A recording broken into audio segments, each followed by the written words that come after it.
Urusan kedua beberapa kali sempat urusan lain. Urusan apa sih? Yang urusan yang keempat. Nah, pada hari hari tanggal 9 itu, saya sengaja nonton yang namanya TV One dari awal sampai akhir. Saya bisa nonton. Semua TV yang lain itu hanya berbanding. Nah, ketika hitungan di TV One sudah kira-kira 90%, saya bertanya kepada, saya tidak kenal dua orang itu karena ya ada saja bergaul dengan mereka juga. Jadi saya tidak kenal. Sudah 90% di TV One. Presenternya tanya begini, lu apa?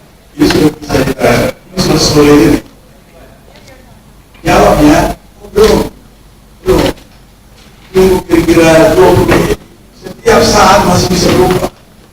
Kata si ahli boleh. Terus dia bilang lagi, ada nama yang saya nggak hafal, saya kenal juga. Tidak guna hafal dulu. Terus dia katakan begini, jadi tunggu lagi kira-kira 20 menit, itu sudah pasti. Langsung saya pilih orang penipu.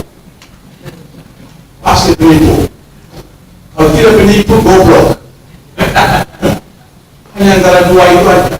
Kenapa? Karena semua para peneliti tahu 50% mulai solid, 60% mulai kuat, 70% mulai sudah ada sosok terbentuk, 80% sudah hampir pasti. Dan orang ini di depan TV itu bilang setiap saat bisa berubah. Ini pasti pembohong dan penipu atau tidak mengerti. Dan itu memang di depan live, di depan televisi. Menurut saya itu memang sesuatu yang memang agak memilukan dan juga memalukan. Itu yang bermasalah, bukan kita. Nah, kenapa begini? Kenapa begini? Karena daya quick count itu sangat tepat memprediksikan hasil itu. Kenapa? Karena memang simpel dan tidak ada urusannya rumit di sana. Karena begitu simpelnya itu sudah bisa diprediksikan siapa menang, sudah bisa diprediksikan kira-kira berapa persennya menang, dan kebetulan yang bukan kebetulan, memang kami sudah tahu pasti waktu DKI itu dan hasil dari KPU persis sama dengan kami prediksikan itu. Nggak ada beda apapun. Simple. Dan as simple as that. Dan tidak kenapa, tidak perlu apalagi ribut-ribut kayak kita ribut ini beberapa belasan hari ini. Aduh, memalukan, lucu dan memalukan. Nah sekarang, bagaimana tahu mana yang palsu, mana yang tidak? Itu juga persoalan. Jadi kalau di mata awam kira-kira begini. Ini saya rujuk ke Kompas. Kompas yang berani menyiarkan 4 sebelah kiri, 8 sebelah kanan di halaman 1 Kompas itu, atau halaman 1 lah. Nah, kalau di mata awam akan mengatakan ya yang 8 inilah yang benar, yang lebih banyak. 4 ini yang salah karena lebih sedikit. Nah, soalannya kan itu kan bukan voting untuk kebenaran polling itu. Yang lebih banyak, lebih benar, yang sedikit kurang. Bukan itu soalnya. Soalnya yaitu siapa yang punya sampling terbaik, dialah yang benar. Kalaupun hanya ada 1 melawan 11, 1 itu yang benar. Kenapa? Karena dia sampling terbaik dan ini 11 yang lain itu ngaco. Dan karena itu, waktu saya lihat itu, waktu saya baca di Kompas hari ini, keesokan harinya tanggal 10 itu, saya lihat aja, oh ini kira-kira ini lembaga polling yang punya track record. Sebelah kiri nggak pernah saya tahu hafal namanya juga, tapi sudah saya kemudian saya lihat, oh ini kemarin nongol di TV One, wah langsung saya bilang ini penipu nih, semua itu penipu. Kenapa? Karena tidak mungkin ada dua hasil, hanya boleh satu untuk PK itu. Dan satu itu adalah satu yang sebelah kanan, yang 8 itu.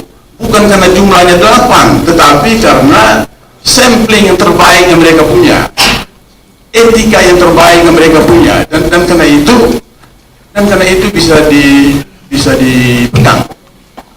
Sekarang baru yang ketiga betulan, yaitu apa solusi dalam seluruh persoalan ini yang tadinya begitu teknis tiba-tiba menjadi begitu politikal. Nah, untuk kami dunia survei mengatakan itu bukan persoalan kami. Kenapa? Persoalan kami sudah selesai, yaitu teknis ilmiah itu sudah selesai. Untuk suatu lembaga survei itu untuk hidup dan survive, ada dua hal yang dia harus punya. Satu, kompetensi. Kedua, etik. Dua inilah yang menentukan bahwa satu lembaga itu berguna atau tidak berguna, satu lembaga itu bisa survive atau tidak survive, satu lembaga boleh ada atau tidak boleh ada, ditentukan oleh dua hal itu, yaitu satu, technical competence dalam dunia statistik dan dunia metodologi dalam dunia ini. Yang kedua, etika ilmu itu. Dua itulah yang harus menentukan bahwa satu lembaga boleh hidup atau tidak boleh hidup. Yaitu kalau polling scale-nya tinggi, yaitu tahu metodologi, tahu apa itu tahu apa itu ini metodologi dan seterusnya, dan etikanya bagus, hasilnya pasti bagus. Tidak ada keraguan tentang itu. Pasti bagus, artinya ini prediksi siapa menang pasti bagus. Dan itu dibikin oleh kolom yang 8 itu, di Kompas yang 8 sebelah kanan itu. Itulah yang mereka kerjakan. Terus yang ketiga, kalau research skill-nya rendah dan etika tinggi, sangat beretik, sangat bermoral, cacat juga hasilnya itu karena tidak ada kompetensi. Lebih baik jangan bikin di riset seperti itu. Lebih baik masuk ke pesantren berdoa, masuk ke seminari di sana berdoa, masuk ke mana-mana di gereja-gereja, di masjid-masjid sembahyang aja di situ. Tapi jangan bikin polling. Jangan bikin polling. Karena Anda punya etika tinggi, itu kompetensi rendah. Jangan bikin polling, lebih baik berdoa sepanjang waktu untuk kami yang berdosa ini.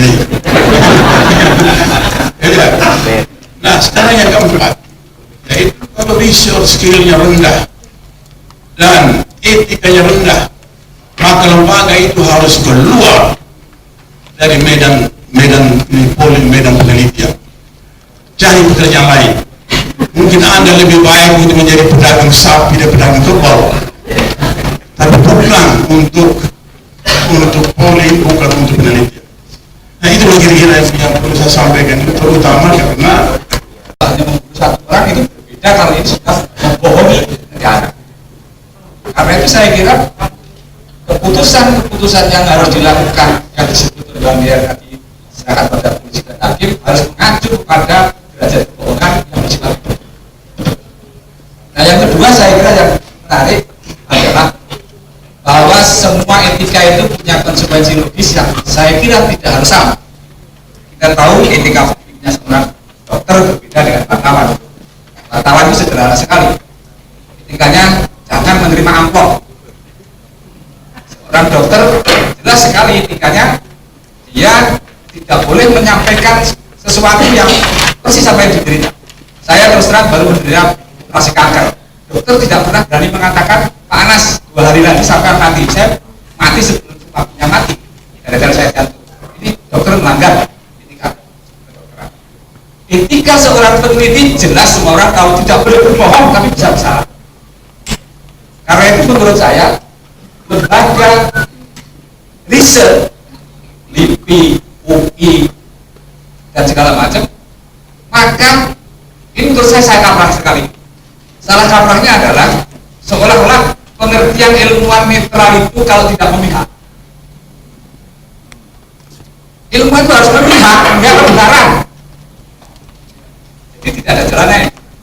epistemologinya kalau kita sedikit berteorisasi, ketika orang mengatakan bahwa realitas itu adalah the mirror of reality, cermin dari sebuah realitas itu ya seperti kehidupan itu. Tapi kalau kemudian dibumbui sebuah kepentingan ideologis, tafsir dari sebuah politik, ini sudah tidak netral. Golkar itu sudah tinggal zaman. Nah, karena itu menurut saya APBN itu justru harus dipertanggungjawabkan kepada rakyat. Menurut saya dana yang menggunakan APBN itu justru paling minimalis untuk dibiayai dalam kepentingan besar sponsor.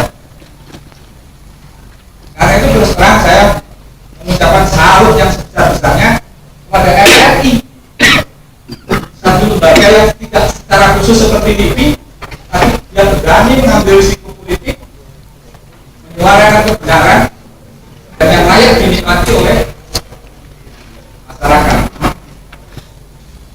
Nah,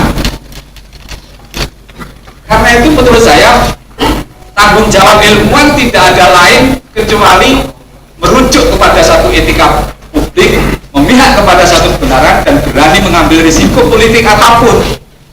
Yang saya kira semua orang kita sudah tahu, Socrates adalah ilmuwan yang paling jempol, yang berani menentang kematian demi keyakinannya. Sekarang semua itu karena tidak percaya ini, hanya karena semua percaya tidak tahu. Setahu saya orang pertama yang menggunakan metode survei untuk laporan-laporan koran itu di Sinar Harapan tahun 89. 80-an dulu, jauh hari. Dan tadi saya bukan bertanya ahli. Ini sederhana aja. Ini arahkan kaki. Tiba-tiba masuk, kita itu tahunya mau Nyonya Suharti, tiba-tiba lagi pagi masuk pakai ayam negeri. Kita pengen tahu jumlah ayam di seluruh dunia itu 10 miliar. Kalau nggak percaya itu sendiri. Apakah kita perlu makan 10 miliar ayam itu untuk tahu rasanya Kentucky dan rasanya bebek? Jadi cukup kita makan 10 kali aja. 10 kali kita makan. Oh, ini rasanya Kentucky kayak begini. Tapi saya bilang, oh itu kurang asin. Dan dia bilang kasihan dikit. Gitu. Soalnya bilang, kok rasanya nggak manis ya? Ini nggak ada yang sama. Itu sah. Selama tidak ada yang bilang, tiba-tiba Anas ngomong, rasanya sama dengan nasi pecel gitu. Nah yang terjadi sekarang itu, Abdi berusaha nyari, kau yang makan Kentucky ini makan berapa? Sampai bilang rasanya seperti itu, bahwa rasa ayam negeri itu seperti ini, nggak seperti rasa daging kambing, nggak seperti rasa kerang, nggak seperti nasi pecel. Kentucky di mana alamatnya, berapa yang kamu beli, berapa yang kamu makan, jangan-jangan ngambil yang udah busuk gitu. Nah ini enggak, ada yang makan Kentucky beneran, bener Pak Andi, Prof Andi. Ya profesor, kalau saya provokator ya. Iya, orang capek-capek jadi profesornya dimarahin saya sama walu nanti. Omongannya kayak apa? Ini bukan merendahkan jangan tukang beca, preman gitu. Profesor kok kayak preman, daripada ngomongnya kok kayak preman, katanya profesor gitu. Jadi mendingan kita preman aja. Jadi yang ditanya itu adalah benar nggak kamu masuk rumah makan itu? Benar nggak kamu makan 10 kali? Pertanyaannya adalah yang 10 lebih banyak dari yang dua kali makan dong? Ya. Yang 10 artinya lebih representatif untuk mewakili 10 miliar itu dibandingkan dua. Kalau saya 2 kali makan sampai blokek 100 kali, saya bisa bilang Kentucky itu bikin blokek. Saya sudah makan 100 kali, lebih sakit. Ini sederhana itu, sederhana. Karena apa? Kita jelas-jelas tahu metode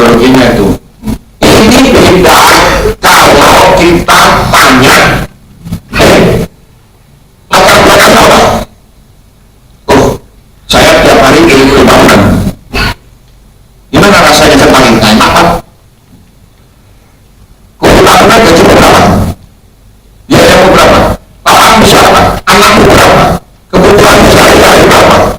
Semua faktor ini dihitung untuk menentukan sikapnya dia terhadap petani, rasa ayam petani. Nah itu perhitungan yang multivariat karena variabelnya banyak. Nah, tadi yang disebut panas. Kalau dulu dihitungnya pakai regresi, orang nggak ngerti parametrik statistik, nggak bisa menggunakan diferensial integral dan ngomong multivariat gitu. Tapi sekarang nggak perlu, kalau udah ada tahu tinggal masuk-masukin angka hitung sendiri dia. Jadi, nah background itu menjadikan orang background gitu. Kenapa? Ini hanya kalkulator aja. Kenapa? Orang habis nusuk sudah jelas hasilnya. Hasil itu sudah kuantitatif. Tinggal diukur aja dihitung. Ini namanya kalau baru belajar kaji ini baru frekuensi dulu. Jadi tidak ada korelasinya, tidak ada faktor hubungan mempengaruhi. Hanya kalkulator aja. Berarti ikut gitu. Nah perkara. Oh sampel saya 4.000, sampel saya 2.000. Lihat aja ketakutan itu. Nah, dalam dunia akademik, khusus untuk survei, untuk penelitian, tidak ada sampel yang representatif dengan persentase.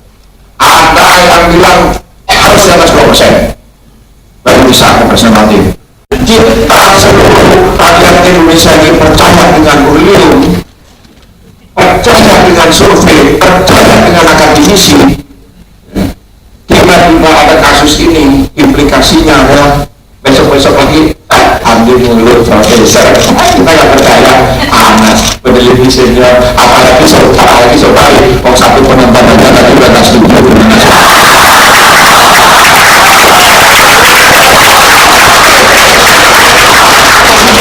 mungkin apa-apa, tetapi orang-orang ampuh-ampuh ini bisa memimpin diri mereka sendiri, sehingga saya punya waktu cukup banyak untuk sampai pada jam 17.30 sebagaimana dijanjikan. Jam 17.30 kelar, saya kira karena panitia ada ide lain. Saya kira sini aja.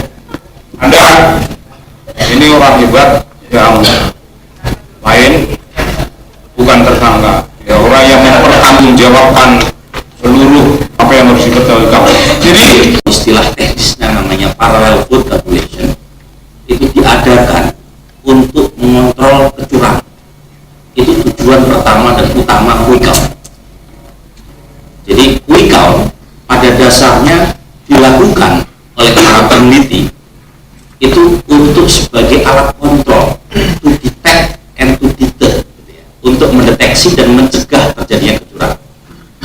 Nah awalnya itu sebuah pemilu di tahun 84 yang disampaikan oleh seorang Ferdinand Marcos di Filipina, tetapi ditolak oleh sebagian besar warga Filipina. Kemudian Ferdinand Marcos saat itu mempercepat proses pemilu presiden atau snap election untuk mengembalikan kepercayaan publik karena penolakan terhadap hasil pemilu tahun 84. Nah, pada saat pemilu presiden yang dipercepat tahun 86, kemudian muncullah inisiatif dari kalangan civil society, ada 500.000 relawan membentuk apa yang mereka sebut sebagai operasi quick count terbesar dengan bergabung dan bernaung di bawah National Citizen Movement for Free Election atau NAMFREL. Saya pernah di sana sekitar 2 bulan gitu ya. Sampai sekarang mereka masih aktif melakukan operasi quick count untuk menjadi data pembanding buat Komlek. Komlek itu KPU-nya Filipina. Nah tahun 86 memang agak berbeda dengan quick count yang diadakan di banyak tempat. NAMFREL saat itu menggelar quick count di 9.000 TPS. Mengapa demikian? Karena mereka pengen mengadakan quick count sebanyak mungkin biar legitimasinya lebih kuat, gitu ya. Dan hasilnya seperti kita tahu, quick count-nya NAMFREL menghabiskan Corazon Aquino sebagai pemenang pemilu. tetapi KPU-nya Filipina justru menghabiskan Ferdinand Marcos sebagai pemenang pemilu. Dan siapa yang dipercaya oleh pemilih di Filipina? Mereka lebih percaya sama quick count, dan akibatnya muncullah revolusi quick count. Orang menyebutnya sebagai revolusi ETSA atau people power yang menjatuhkan Marcos dari singgasana. Nah, hal yang sama juga terjadi di Yugoslavia, terjadi pula meskipun tidak sampai menggerakkan people power. Terjadi pula satu quick count yang membuat kecurangan di Peru, di Chile terbongkar. Jadi itu sebenarnya ya, tujuan pertama quick count, bahwa kemudian quick count bisa memprediksi siapa yang menang lebih cepat, itu bonus menurut saya. Jadi jangan dianggap seolah-olah quick count itu seperti pekerja pemilu, seperti kawan saya bilang. Bukan. Quick count itu punya misi suci, jangan didegradasi untuk kepentingan siapa yang menang. Dan kemudian kita, ya itu bagus juga ya, Mas Ubari ya, kita tahu lebih cepat siapa yang menang, kemudian kita move on gitu ya. Seperti yang kita selama ini yang terjadi kan gitu ya. Kita bikin quick count, kita tahu siapa yang menang, kemudian kita bisa move on. Tapi yang sekarang lama sekali move on-nya ya, sampai tanggal 22 Juli. Jadi nggak move on. Nah, itu yang ingin saya sampaikan. Nah, pertanyaannya adalah mengapa quick count bisa menjadi alat kontrol terhadap KPU? Karena itu saya setuju sama Profesor Hamdi dan Dr. Hari Wijayanto sama Dewan Etik kemarin. Kita jangan menjadikan tanggal 22 Juli sebagai pengontrol quick count. Kalau kita menunggu 22 Juli seolah-olah KPU mengontrol hasil quick count, itu persis seperti argumen yang disampaikan oleh Puskapis dan CSI. Itu justru berkebalikan dengan pronunciasinya bahasa Prancis, raison d'être. Alasan dibalik adanya quick count, justru quick count mengontrol KPU gitu. Ini yang statement saya yang dipersoalkan sama banyak orang. Quick count itu mengontrol KPU. Kalau kemudian kita menunggu tanggal 22 Juli, KPU mengontrol quick count. Itu kebalik logikanya. Nah, mengapa sampai terjadi ijtima ulama quick count untuk mengontrol KPU? Karena data quick count itu dilakukan dan diambil di tangan pertama. Ya. Jadi quick count itu dilakukan dengan mengambil data rekapitulasi suara di TPS sebelum data itu dibawa ke tingkat atau ke jenjang yang lebih tinggi. Itu kira-kira. Nah, saya ingin sedikit kasih background. Penyelenggara quick count tidak terlalu beda jauh. Kalau untuk beda jauh dalam margin of error.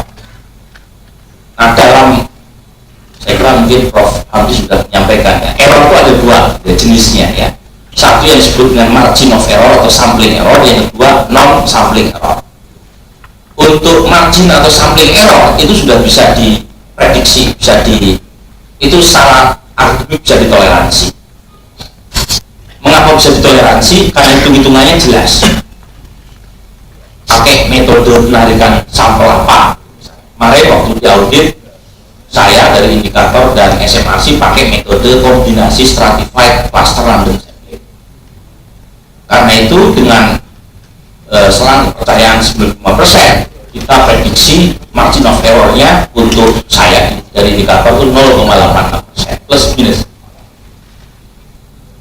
Nah, ada metode lain, ada yang pakai multi stage, ada yang pakai stratified two stage random sampling gitu ya. Tetapi setahu saya metode selain stratified cluster random sampling itu potensial menambah sampling error. Mengapa? Karena tiap stage itu menambah error, gitu ya. Misalnya kalau ada lembaga yang pakai multi stage, satu, potensi errornya terjadi karena setiap stage menambah error. Yang kedua, hanya desa atau kelurahan yang dipilihkan. Kemudian untuk TPS mereka pakai gambar acak. Tapi ingat, Tapi kan saya katakan, kalau misalnya TPS itu dipersilahkan kepada peneliti untuk mengacak, itu ada bias subjektivitas peneliti itu di lapangan. Misalnya nih, kalau satu desa ada 10 TPS, buat TPS-nya itu mencil gitu ya di pedesaan ujung gitu. Itu biasanya dicari-cari cara supaya 2 TPS yang terlalu jauh itu nggak muncul. Nah, kalau pakai yang saya lakukan itu stratified cluster random sampling, itu TPS-nya pun langsung kita tentukan dari pusat. Nah, metodenya pertama adalah kita mengelompokkan, jadi populasinya dulu. Populasinya adalah seluruh pemilih yang punya hak suara di 400 sekian puluh ribu TPS.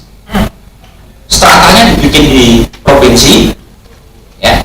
Kemudian klasternya di tiap-tiap provinsi kita tentukan secara proporsional.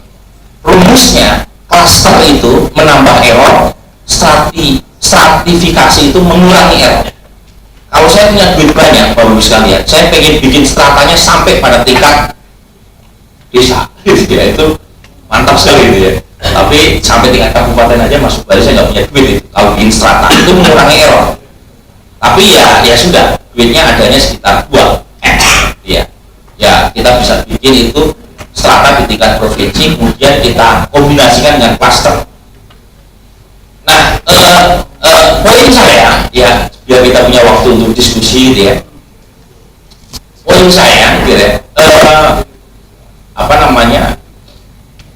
intinya ini kan temanya bukan hanya Quickcom ya, tapi juga etika lembaga riset dan tanggung jawab ilmuwan ya. Untuk etika lembaga riset jelas ya, saya dan teman-teman tergabung di Persepi. Kalau kita rilis ke publik harus menyebutkan sumber dananya. Mau orang percaya atau tidak percaya dengan hasil saya, terserah, saya nggak peduli gitu ya. Mau orang mengaitkan atau memisahkan antara sumber dana yang saya dapat dengan hasil Quickcom saya, monggo. I don't care.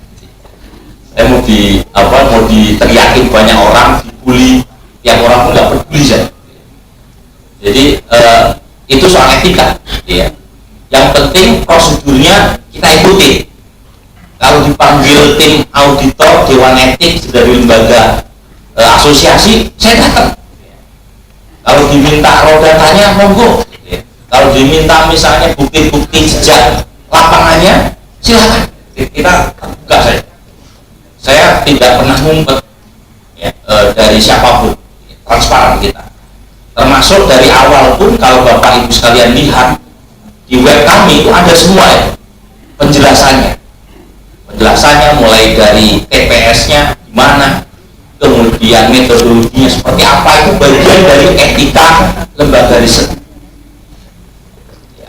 Termasuk kalau misalnya ada yang menuduh kan Burhan pro Jokowi, saya harus katakan gitu ya, seseorang termasuk peneliti itu boleh punya sikap partisan, tetapi seorang peneliti itu yang baik itu harus mampu memisahkan antara sikap politik yang dia punya dengan data dan fakta yang ingin dia cari. Jadi kalau dalam filsafat yang dimasuk Bali itu kan ada ontologi, ada epistemologi, ada aksiologi. Ya. Ontologi itu terkait dengan apa yang kita cari di sini, ya. Termasuk background saya. Ya.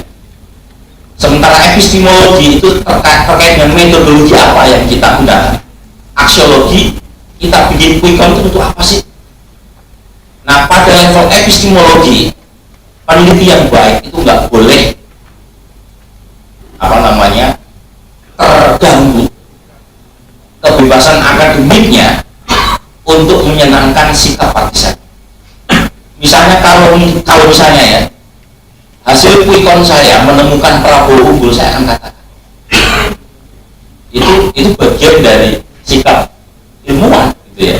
Meskipun misalnya secara pribadi para peneliti itu punya pilihan etis untuk mendukung Jokowi, gitu ya. Jadi clear kan soal ini ya, harus clear gitu ya. Jadi kalau untuk misalnya Prabowo 99% unggul menurut Quickcom, saya akan katakan dengan resiko apapun, misalnya Quickcon saya ada dilunasi sama Metro TV misalnya. Bisa kayak gitu ya. Itu namanya sikap ilmuwan seperti itu.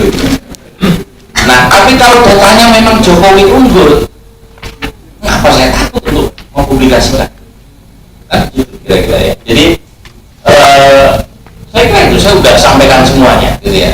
Kalau masih mau dilaporkan ke polisi ya monggo saja. Aturan, kalau saya tidak salah di PKPU 23 2013 ayat pasal 23 ayat 1 itu kan jelas ada soal publikasi masalah metodologi, sumber dana, dan yang paling terakhir adalah soal pernyataan bahwa hasil quick count tidak sama dengan hasil dari real count KPU. Dari website KPU hasilnya menurut data C1 di 400 sekian puluh ribu TPS Jokowi mendapatkan 52,82%. Data Quickcon saya 52,94%, bedanya 0,12%. Ya, dari data, meskipun lagi-lagi itu belum data formal ya, kita harus tunggu tanggal 22 Juli. Kira-kira begitu Mas ya? Bukan untuk menyaingi KPU. Kedua, yang final itu adalah KPU. Kenapa? Karena menurut undang-undang ditetapkan oleh undang-undang bahwa KPU lah yang menghitung terakhir. Terus yang ketiga, kalau memang urusannya seperti itu, apa urusannya dengan quick count? Kan begini, quick count ini adalah hasil dari taruhlah reformasi ini. Sudah 3 kali pemilihan umum. Ini yang keempat. Semua prediksi itu dibikin dengan begitu bagus oleh lembaga-lembaga penelitian itu. Artinya kan begini, apa artinya bagus itu? Kalau KPU mengumumkan si itu dapat 53,4%,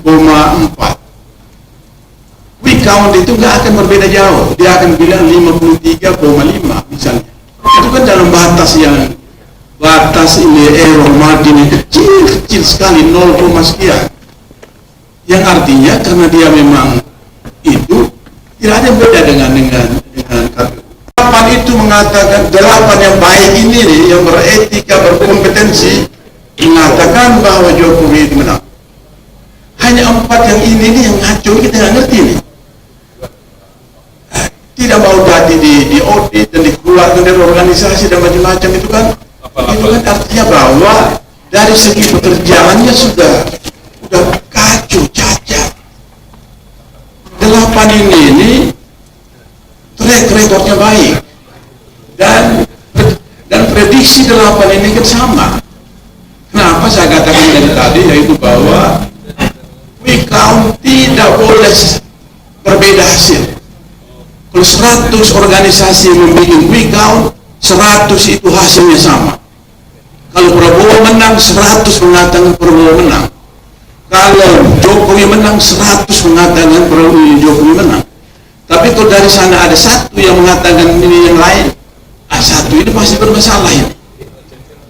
Bermasalah secara etik dan juga bermasalah secara kompetensi. Karena hanya 2 ini yang menjadi ukuran, di luar itu nggak ada.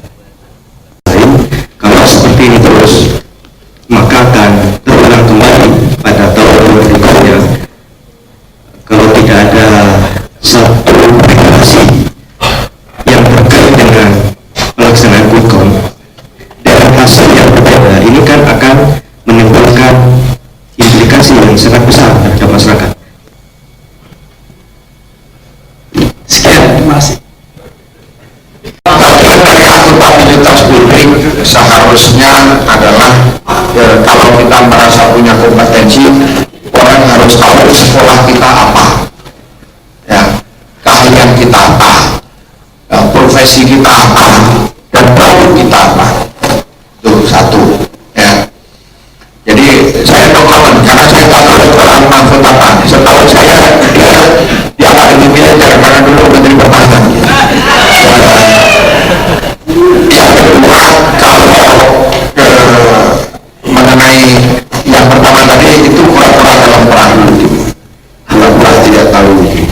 Kenapa? Ini masalah P3. Nah, yang Profesor Kiki misalnya begitu.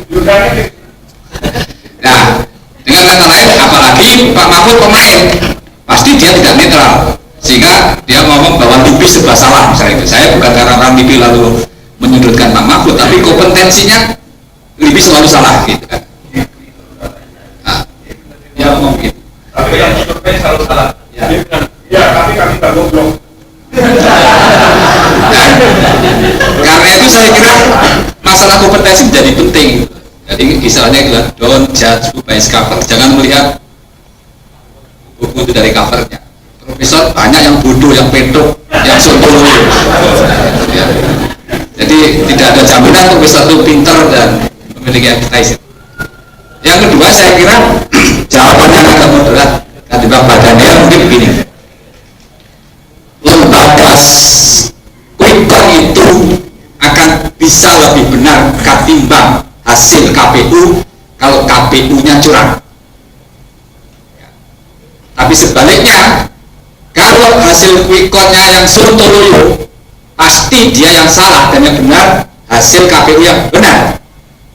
Nah, pertanyaannya adalah, menurut saya lembaga-lembaga yang mengaco itu, saya mencurigai dia memperpanjang sebuah kesalahan yang memungkinkan KPU itu bisa dimanipulasi mulai dari tingkat kecamatan dan segala macam yang memungkinkan itu disogok. Nah, karena itu kalau itu terjadi, maka yang salah pasti KPU. Jadi menurut saya di mana yang salah lembaga survei atau KPU depend on, tergantung kepada kejujuran, tergantung pada sebuah komitmen. Nah, karena itu menurut saya, karena tadi diukur bahwa 8 lembaga survei itu sudah teruji komitmennya, maka ini sokeh, ini adalah musim Bukhari. tidak ada juga profesor. Nah, orang jangan salah, kami ini profesor riset tidak ada di Amerika. Itu adanya di Inggris, di Cina, di beberapa negara yang lain. Kalau di dalam sistem pendidikan tinggi tidak ada. Orang tidak bikin-bikin aja sendiri profesornya. Profesor riset itu di Jepang, di Cina, di Inggris, di Amerika nggak ada. Jadi dia kan sekolahnya dia di Amerika, ini sampai Amerikanya. Ini kalau Panglima itu bikin-bikin aja sendiri. Jadi ini supaya jelas kenapa. Wah, udah profesor itu banyak berdoa. Kenapa? Karena ini jabatan, ini bukan gelar. Kalau dokter bodoh, nah itu salah universitasnya. Kalau profesor bodoh, itu salah orangnya. Terima kasih. Jadi sebenarnya pada hanya itu, misalnya ada seorang nggak usah deh, yang sampai mengangkat cawapresnya bilang be strong deh gitu ya. Dan sebenarnya kita tahu gitu ya, ada suasana jam 2 siang di Polonia yang anyep seperti yang diberitakan oleh majalah Tempo. Ada yang duduk di pojokan elit-elitnya, kemudian ada rapat mendadak. Dan dugaan saya bukan sekedar ketidaktahuan, tapi ini bagian dari strategi yang ditulis oleh Ed Aspinall sama Markus Missner itu tentang game plan Prabowo dan Hatta terkait dengan hasil quick count yang berbeda dengan ekspektasi mereka. Nah, salah satu taktik permainannya adalah yaitu mengaburkan hasil quick count, dibikin kabur saja gitu ya. Jadi biar masyarakat bingung siapa yang benar, siapa yang salah, ya dibikin nggak jelas. Nah, itu salah satu taktik permainan yang ditulis oleh Markus Missner sama Ed Aspinall. Jadi saya tidak sedang mendegradasi kecerdasan para profesor maupun elit-elit politik yang ada di Polonia, Pak. Saya justru sangat yakin mereka tahu. Cuma bagian dari upaya politik, ya mereka terkesan tidak tahu, tetapi saya tidak percaya mereka tidak tahu. Kalau hal yang simpel saja dia tidak bisa jawab, what does it mean? Dugaan yang paling logis, dia tidak melakukan. Kalau dia melakukan, mungkin dia mengacaukan orang dengan data kita mau minta data itu, bukan itu datanya misalnya. Ya bukan dia kasih ya, ini data kami gitu. Kemarin JSI itu menyampaikan surat permintaan mundur dan disertai 1, 2, 3 lembar kertas, katanya inilah data kami, inilah TPS kami 2000 itu. Saya cek sebentar, gimana saya mau ngecek ini betulan TPS yang diambil? Dia tulis saja di sebuah lembar spreadsheet Excel, selesai kan? Jadi bagi saya ini yang betul-betul akhirnya sekarang menggelisahkan saya. Kalau untuk hal sesimpel yang dia tidak bisa datang dan kita memberikan toleransi permissiveness yang tidak kita apa-apa, ini mana tanggung jawab kita sebenarnya Pak Mas Daniel? Ya, jadi menurut saya ini harus kita angkat ke level yang lebih tinggi. Semua argumen-argumen dia tidak mau datang bagi saya tidak valid sama sekali. Ketika dia katakan tadi, baiklah, hasil pekerjaan saya ini mengumpulkan data ini tidak perlu kalian tahu dari mana datangnya, kan begitu kira-kira kan? Kalau kita mau datang kan? Ya kan begitu kan? Tidak perlu kalian tahu dari mana datangnya, ya kan?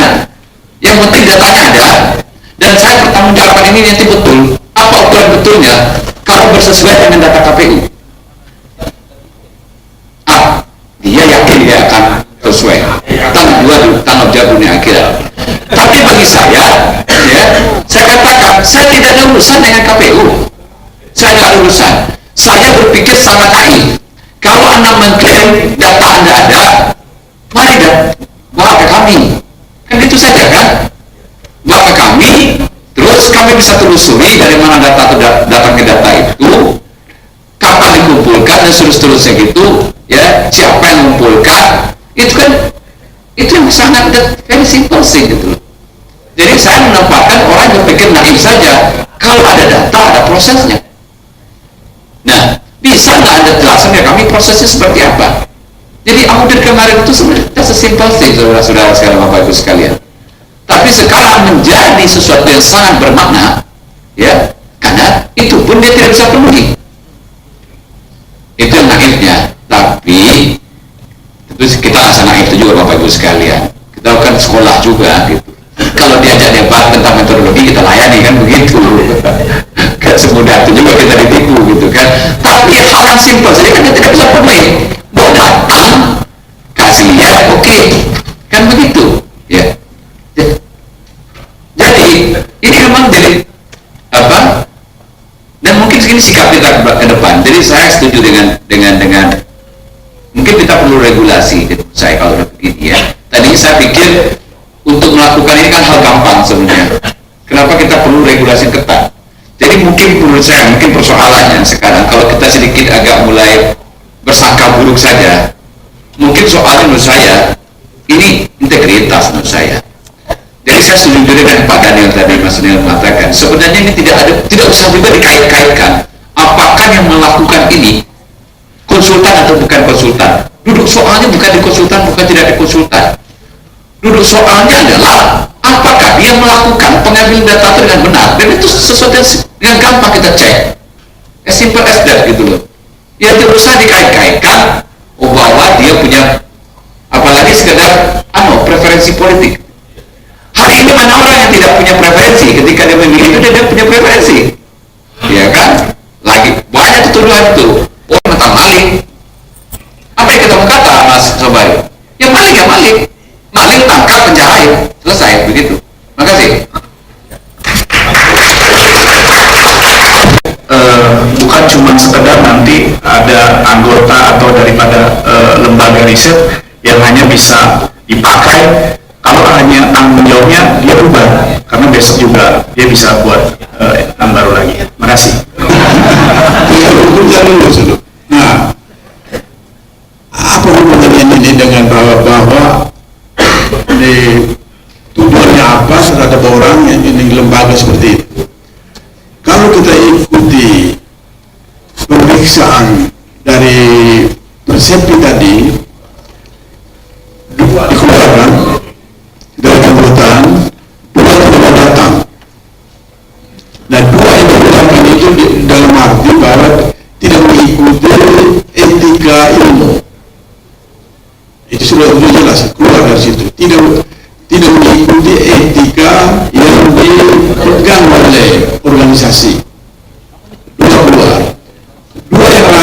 sama sekali tidak mau datang, sama sekali tidak mau menunjukkan apa proses pekerjaannya.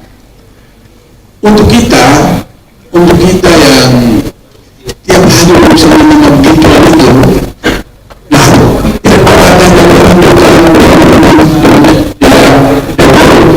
proses kerjanya, kan tidak ada susah untuk memperkirakan itu. Seperti sekali itu merupakan dari itu anda memperkirakan sama sekali yang dia kerjakan dari televisi itu misalnya. Kalau mereka tidak bekerja, kalau dia bekerja, mana harus informasi itu? Makanya saya bilang berita kecil itu, yaitu para pendapat ini tidak bisa bebas. Salah satu cara untuk bebas adalah kerjasama dengan para provider. Provider juga Telkomsel, provider itu adalah apalagi ada macam-macam provider di sini ini. Dia bilang bagaimana kalau saya ada Anda sudah mulai tahu hapus data itu. Itu mereka bilang saya hapus, tapi kalau itu hapus daripada hasil datanya itu. Si Pekon yang tidak benar itu ada maksud, ada human error, entah kalkulasinya ideologi, entah kalkulasinya politik. Kalau dugaan itu benar, maka saya yakinnya kalau dia nanti KPU sudah membenarkan kemenangan Jokowi, dia tidak risau. Yang sekarang dilakukan adalah mencari-cari tentang kesalahan kecil-kecil misalkan mungkin dimanipulasi yang diadukan ke MK. Jadi panjang lagi ceritanya. Nah kalau itu yang terjadi, maka kalau kita ngomong tanggung jawab ilmuwan, kalau kita Gramscian itu kan ini organik. Jadi saya kira kerja yang harus diselesaikan, maka mengamati MK, dan MK itu para politisi tempatnya di sana, termasuk Pak Mahfud. Dan saya kira tahu persis alumninya koruptor terbesar sampai sekarang akhir itu. Jadi layak dicurigai untuk sampai ke sana. Dan yang saya kira yang mengawal yang ilmuwan organik ya si Irfan dan kawan-kawan yang lebih hukum. Seperti ini masih juga dilawan oleh sesuatu yang lain ini sakit apa? Ini tidak banyak. Saya kira masih ya.